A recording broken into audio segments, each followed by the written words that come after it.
दिनों से उनका जो मूड जो बदला है और उन्होंने मराठा समाज को आरक्षण ओबीसी के तहत दिया जाए, वैसे वो मांग कर रहे हैं। इससे ओबीसी समाज में बहुत बड़ा आक्रोश है। और तरीके से जब आप बैठे थे, अनशन पर बैठे थे, तभी हमको भी लग रहा था कि मनोज जोरंगी पाटिल एक अच्छी भूमिका निभा रहे हैं।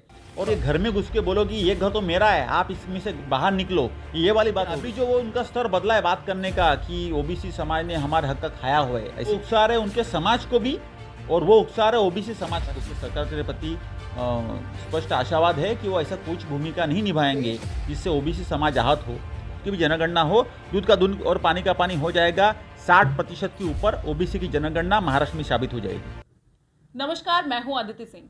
ओबीसी संघर्ष हक समिति के लोग इस समय आक्रोशित हो चुके हैं क्योंकि जिस तरीके से मराठा आरक्षण की मांग करने के लिए अब मनोज जोरंगी पाटिल निकल चुके हैं महाराष्ट्र में दौरा करने के लिए। इसी के तहत आज उन्होंने मीरा भाईंदर में दौरा किया और आज पालघर बोईसर में भी उन्होंने सभा ली और मराठा समाज के लोगों को एकत्रित करके जो भी बयान दिया उस पर कल ओबीसी समाज के लोगों ने अपनी एक सभा बुलाई थी और उस पर बातचीत करते हुए उन्होंने साफ तौर पर कहा था कि अगर ओबीसी समाज को लेकर उनका कोई भी बयान होता है मनोज जोरंगी पाटिल का, तो इसका 100% विरोध किया जाएगा। इस वक्त हमारे साथ बात करने के लिए यहाँ पर कुंदन संखे जी हैं, उनसे बातचीत करते हैं और जानने की कोशिश करते हैं कि आखिर क्या कुछ प्रतिक्रिया है, क्या कहेंगे। आज यहाँ पर मनोज जोरंगी पाटिल आए थे और कल इसी विषय को लेकर आप लोगों ने सभा भी ली थी। आज आपके घर पर यहाँ पर पुलिस की तैनाती भी हो गई थी जिससे आप लोग कोई ऐसे उग्र कदम ना उठाएं, तो क्या कुछ कहना है?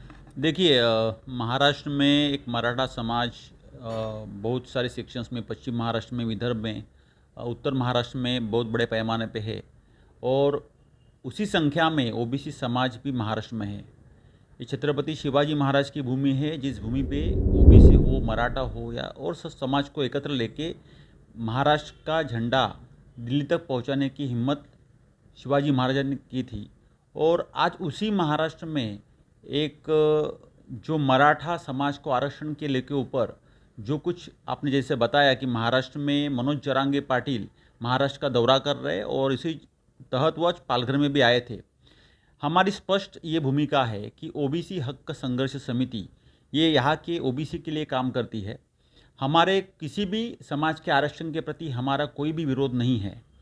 मराठा समाज को 10% मिले, 12% मिले, 16% मिले, लेकिन जो मनोज जोरंगी पाटिल जो कुछ दिन से उनका जो एक उपोषण का हथियार छोड़ के जो सबको मोबिलाइज कर रहे हैं, सभी जिलों में जाके मराठा समाज को एकत्रित करके जो अपनी शक्ति सरकार को दिखा के उनको नमाने की, उनको उनके प्रति एक जो उनका एक फोर्स क्रिएट कर रहे हैं कि जिसके प्रति उनको लगता है कि ये दिखाने के बाद उनको मराठा समाज को आरक्षण मिलेगा तो उनको मिले, हमारे उसमें कोई विरोध नहीं है।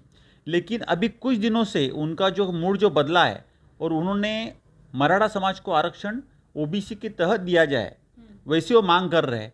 इससे ओबीसी समाज में बहुत बड़ा आक्रोश है और उसी आक्रोश को देखते हुए जब भी उनके हमको पता चला कि पालघर में भी वो एक जनसभा को संबोधित करने वाले हैं आज, जिसे उनकी आज सभा हुई, तो यहाँ का ओबीसी समाज बहुत बड़े पैमाने को आहत है कि आज आप किसी समाज को आरक्षण की मांग जब भी करते हो तभी आप अपनी करिए, लेकिन जो आरक्षण उनको घटना के तहत मिला है, जो आरक्षण उनकी सामाजिक व्यवस्था के आधार पर उनको इतने सालों से मिला है, उस समाज में आप बोल रहे हो कि हमको अभी आरक्षण चाहिए तो ओबीसी में ही देना पड़ेगा, या फिर ओबीसी समाज ने इतने सालों से हमारा आरक्षण खुद ले लिया है, ऐसी मांग करके वो समाज में जो एक बेबनाव करने का प्रयास कर रहे हैं उसके हम सख्त खिलाफ है।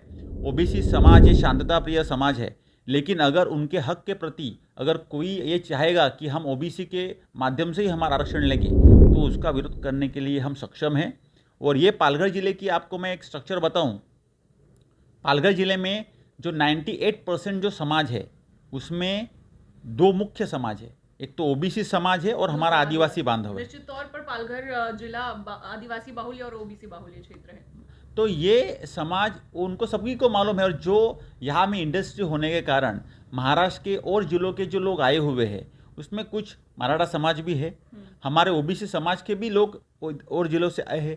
यही नहीं तो पूरे दुनिया भर से जो हर समाज के लोग यहाँ पे आके अपनी व्यवस्था अपनी चला रहे हैं, अपने रोजी रोटी के हिसाब से आए हैं। लेकिन जो ये पालघर जिले का जो मूल निवासी है वो है हमारा ओबीसी समाज, वो और दूसरा है हमारा आदिवासी बांधव। तो आप यहाँ पे क्या दिखाने की कोशिश कर रहे हो जब भी आप बोलते हो कि जब आप और किसी के प्रति बोलते हो कि और लोग हमारे आरक्षण को लोग को विरोध कर रहे हैं, लेकिन आप जब भी एक अपने संवैधानिक तरीके से जब भी आप बैठे थे, अनशन पर बैठे थे, तभी हमको भी लग रहा था कि मनोज जरंगी पाटिल एक अच्छी भूमिका निभा रहे हैं और अपने समाज के प्रति वो लड़ रहे। तो हमदर्दी थी आप लोगों की? हमदर्दी थी।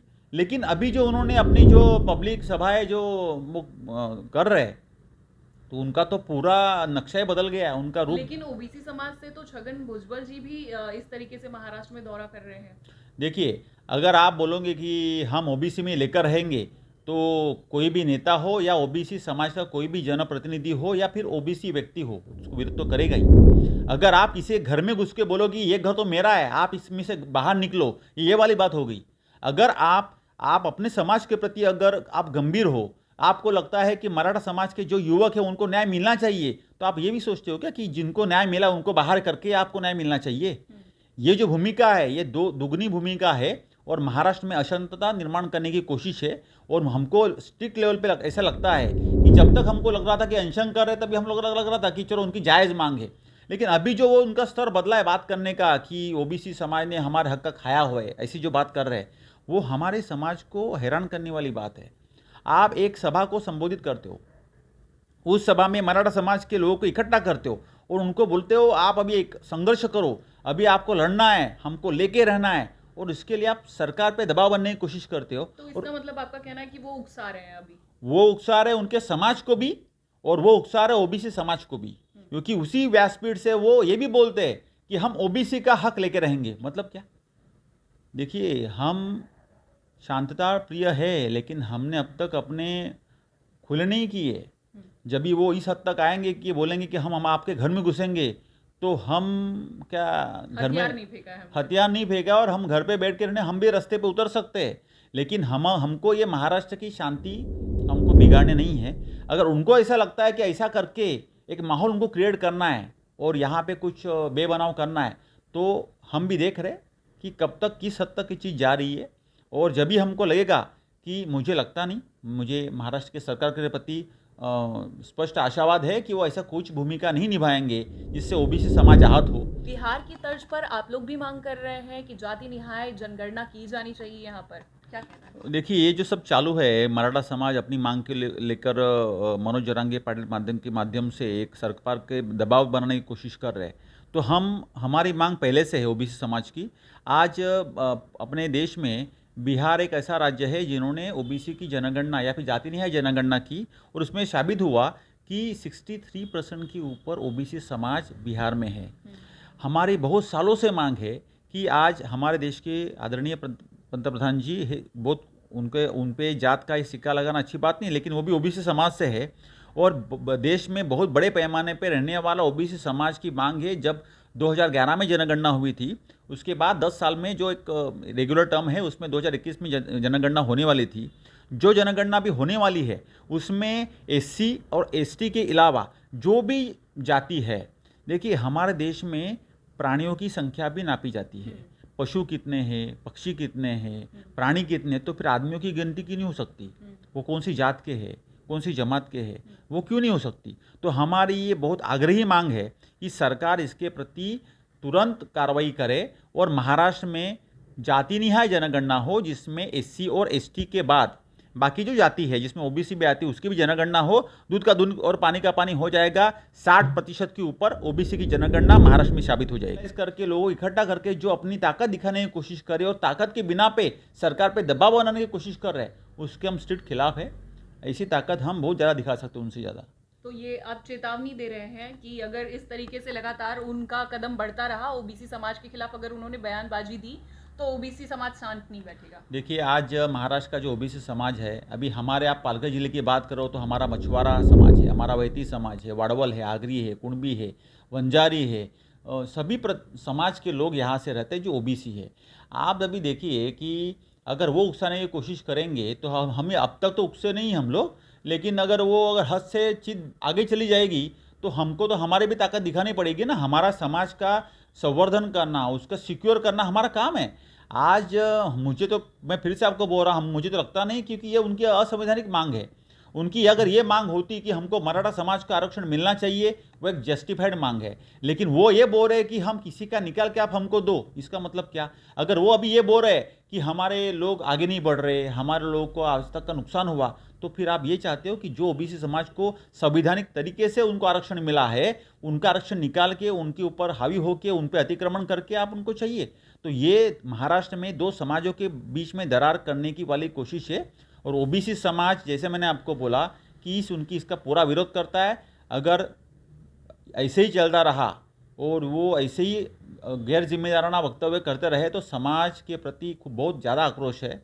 हम अभी भी संयमित है, जब भी मौका मिलेगा, और अगर ऐसे चलते रहा तो हम भी रास्ते पे उतरेंगे, फिर बाद में ये संभलना मुश्किल हो जाएगा।